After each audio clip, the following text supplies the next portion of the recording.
The Magic Pro League, or MPL as it's known, is where all the finest Magic players end up at the very, very top. And I'm here today to tell you how you can be a part of it. Come on, let's go. Let's go. Nothing to see here. Not.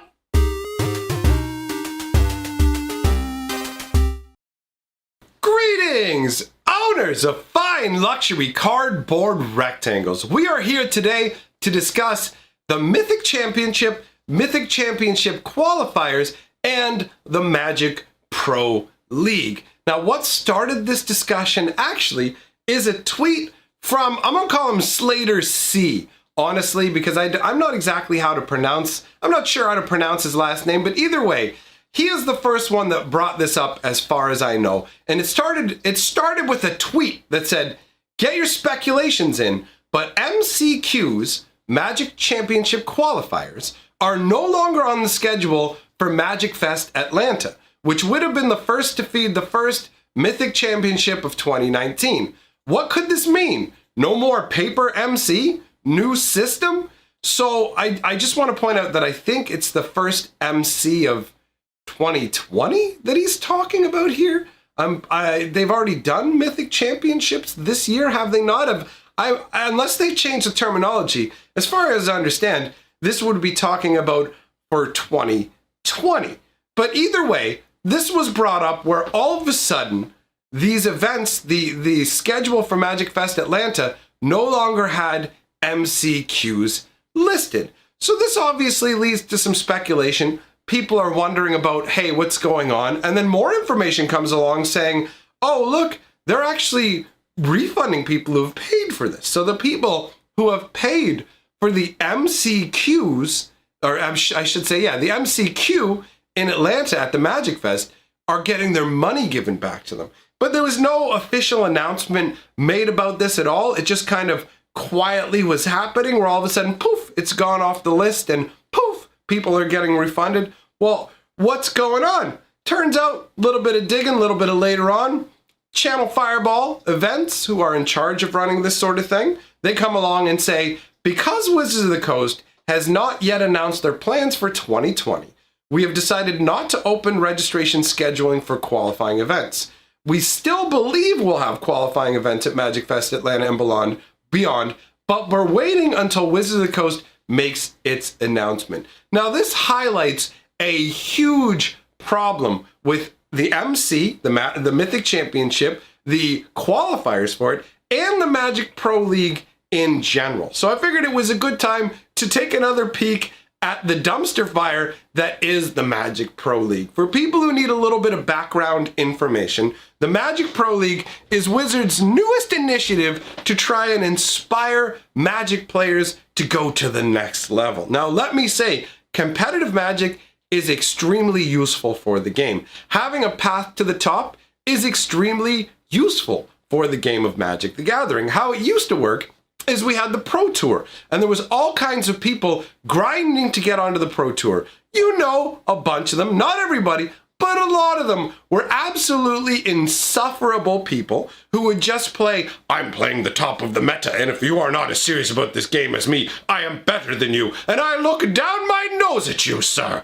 These style of people. Now, granted, I find those people to be obnoxious, but they do help with the health of the game overall. Magic the Gathering having the luster of a Pro Tour that you could aspire to get onto had value to the game. It drew people into the game. It was a path of paper Magic to fame and money. Granted, not high levels of fame or high levels of money. I mean, I think the highest level of fame that pro players could get before was having themselves show up on those little pro player cards that they no longer make anymore. They discontinued that because underneath it all, Wizards of the Coast realized a truth about Magic pros. The majority of them don't have charisma, and they're not aspirational people to be. While yes, people wanted to be high-level Magic players, very few people wanted to be specific pro players. It's not like these big sports players where people are like, oh my God, I'd love to be Hoops McJumpins. I don't watch the sports, so I don't know.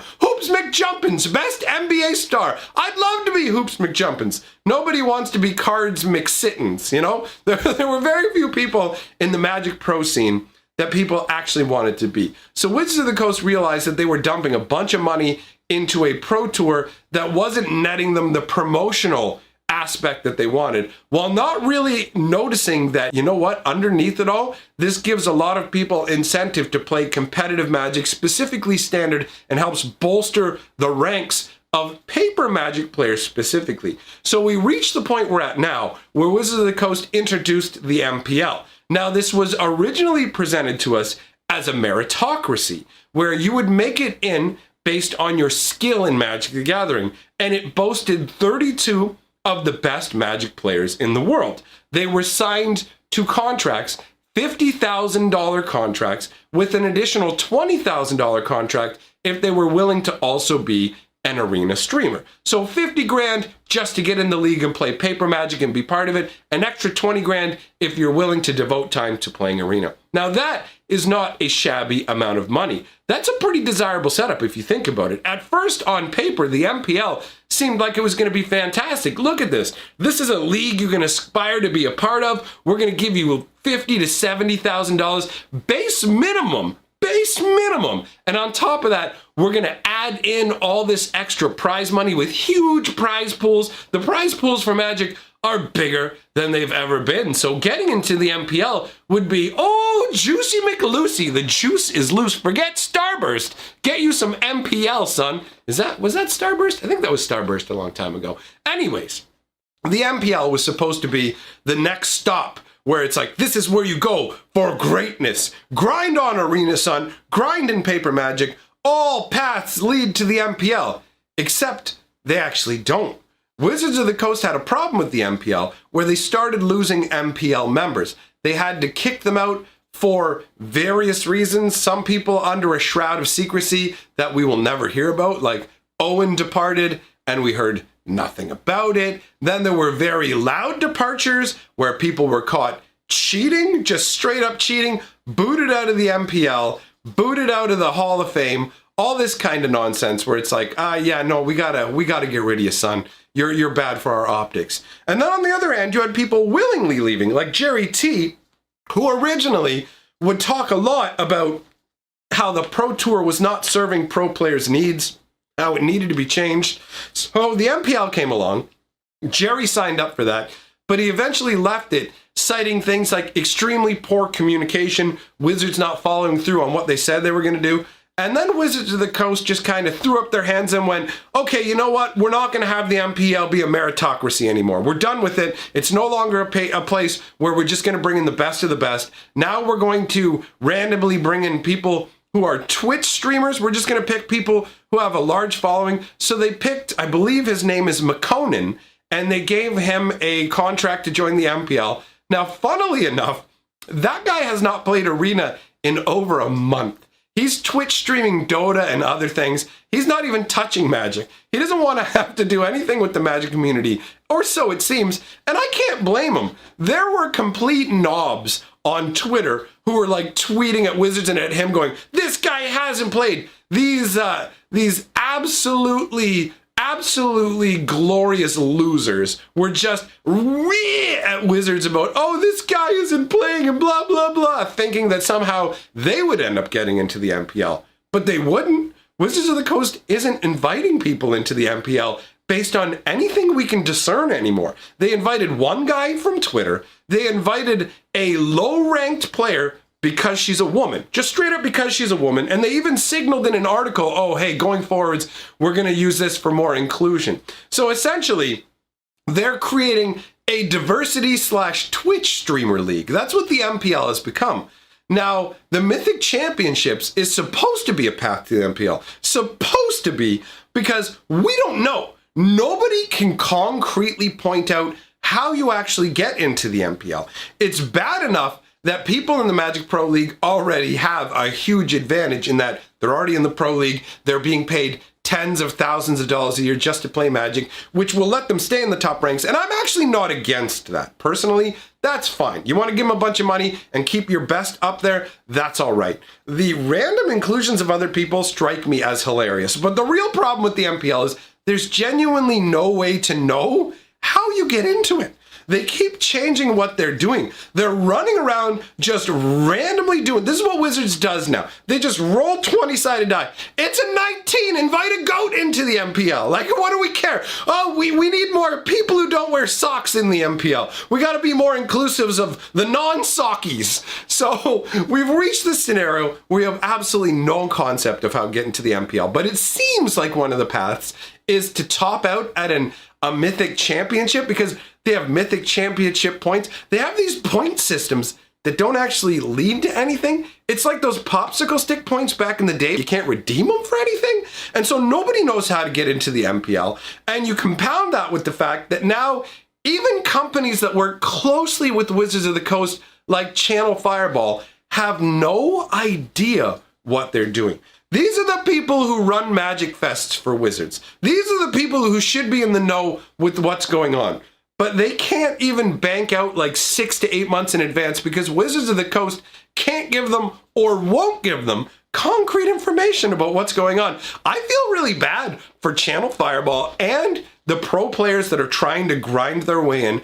Good luck booking a last-minute flight, just upping the cost of this stuff. Let's say you knew you wanted to go there. You could go and book a flight now and get reasonable prices. Well, you can forget that. That's not what's going on. They're going to let you know at the last minute when these events are happening, if they're happening. And, oh, by the way, they may not even let you into MPL. They might decide that, you know what, we're going to let a piece of buttered toast stream in the MPL. We're just going to randomly, here you go, it's buttered toast, not buttered toast, man. Just a piece of buttered toast. Just watch it. Hope it falls butter side down, because that means the devil's here. That's a nice M. Night Shyamalama Ding Dong reference for anybody who gets it. The jam fell, face it, it's jam side down, run! Actually, that's probably how Wizards of the Coast makes a decision. Throw a piece of butter and jammed up bread into the air. If it lands jam face down, then the devil says, no MCQs. If it lands up, then maybe MCQs.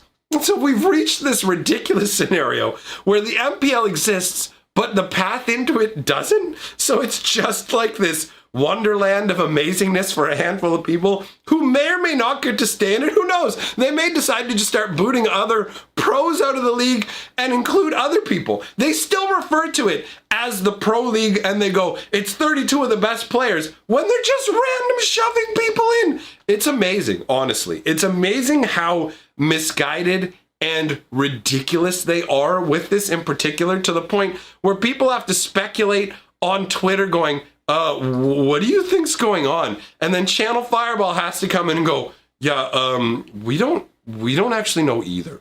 Wizards of the Coast hasn't told us. So instead of us being legally locked into running these kind of events that we're going to charge you money for, we're just going to give your money back. Now, you know, we think Wizards of the Coast is going to do something, but I don't know. Either way, the MPL is a joke, boys. The MPL is an absolute joke.